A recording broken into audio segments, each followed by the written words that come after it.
जय रघुनंदन। दोस्तों, आप सबने देखा कि 22 जनवरी की पूरी जोरों से तैयारियां हो रही है, और हो भी क्यों ना, क्योंकि आज 500 सालों बाद वापस राम राज्य स्थापित होने जा रहा है। तो सब कुछ गिनती के ही पल बचे हैं राम को अपनी अयोध्या वापस लाने में, और इस महाविजय का सभी हिंदू जनता को बेसब्री से इंतजार है, और आशा करते हैं सब कुछ मंगलमय तरीके से खुशी खुशी ये त्योहार गुजरे। हाँ, त्योहार ही तो है ये हम सब हिंदू जनता के लिए, और आशा करते हैं कि वापस हमारे धर्म के साथ ऐसी कोई अनहोनी ना हो।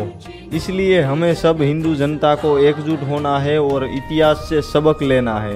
हमारे धर्म के लिए और लगाव और निकट रहना है। तो निकट कैसे, पास कैसे रह पाएंगे?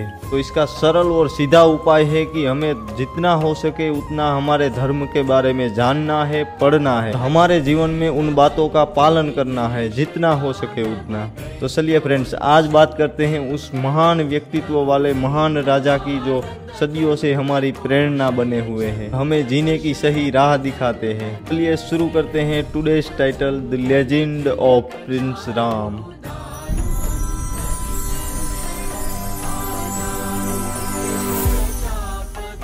जानते हैं श्री राम प्रभु के जीवन के कुछ ऐसे तथ्य जो हम सभी हिंदू जनता को जानने चाहिए। दोस्तों, आप में से कितने ऐसे लोग हैं जो ये जानते हैं कि श्री राम भगवान विष्णु के अवतार थे?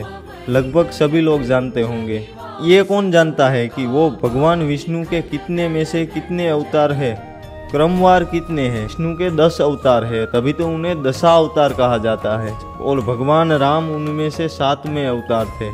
इससे पहले उन्होंने परशुराम, वामन, नरसिम्हा, वराह, कूर्मा, मत्स्य, और इसके बाद कृष्णा, बलराम, बुद्धवा, कृष्णा एंड कल्कि, ये है भगवान दशावतार।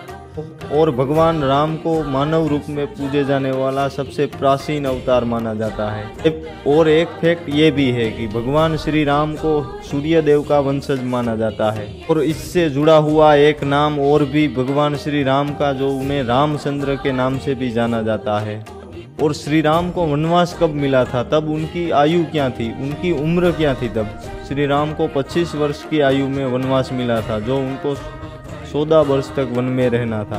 और 14 सालों का वनवास खत्म करके उन्होंने 39 सालों की आयु में अपना राज्य संभाला, और उन्होंने 30 साल और 6 महीने तक अपना राज्य संभाला। उसके बाद 70 की उम्र के बाद उन्होंने अपना राज्य त्याग दिया। और दोस्तों, श्री राम के अलावा उनके भाई लक्ष्मण भी परोपकारों में कुछ कम नहीं थे। वो भी अपने भाई के साथ 14 सालों तक वनवास में साथ में थे। और उनकी धर्मपत्नी, जो कि माँ सीता की छोटी बहन, जो 14 वर्षों तक सोती रही ताकि उनके पति लक्ष्मण 14 सालों तक जागते रहें और भगवान श्री राम की सुरक्षा करने में कोई भी चूक ना हो।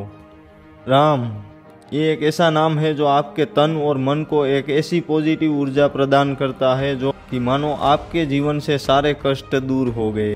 लेकिन क्या आपको पता है कि इतना सुंदर और ऊर्जा से सुशोभित नाम उन्हें किसने दिया? भगवान राम का नाम रघुवंशियों के गुरु महर्षि वशिष्ठ ने दिया था।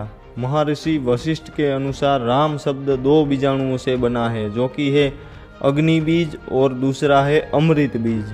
और इस नाम का उल्लेख महाभारत में भी है। और भगवान शिव ने भी ये कहा था कि भगवान राम का नाम 3 बार उच्चार करने से हजारों देवताओं का नाम उच्चार करने के बराबर है, और इस नाम से हजारों देवताओं की कृपा आपो आप मिलती है।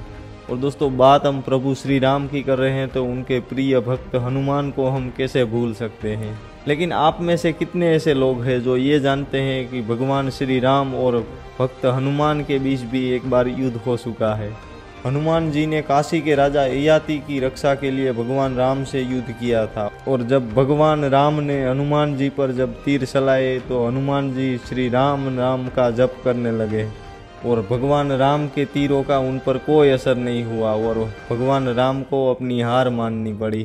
राम सेतु का निर्माण वानर सेना द्वारा किया गया था, जो तमिलनाडु के रामेश्वरम से शुरू होकर श्रीलंका के मन्नार तक था। इस पुल की लंबाई 30 किलोमीटर थी, और इसे 6 दिनों में बनाया गया था। और आप भगवान राम और रावण के युद्ध के बारे में तो जानते होंगे, लेकिन क्या आप ये जानते हैं कि रावण का भाई अहिरावण, जो एक पराक्रमी और शक्तिशाली योद्धा था, और इसने भगवान राम और लक्ष्मण को अपनी माया से उनका अपहरण कर लिया था, और उन्हें महामाया देवी को बलि चढ़ाने पाताल लोक ले गया था। तभी हनुमान जी ने आकर अहिरावण का वध कर भगवान राम और लक्ष्मण को मुक्त कराया।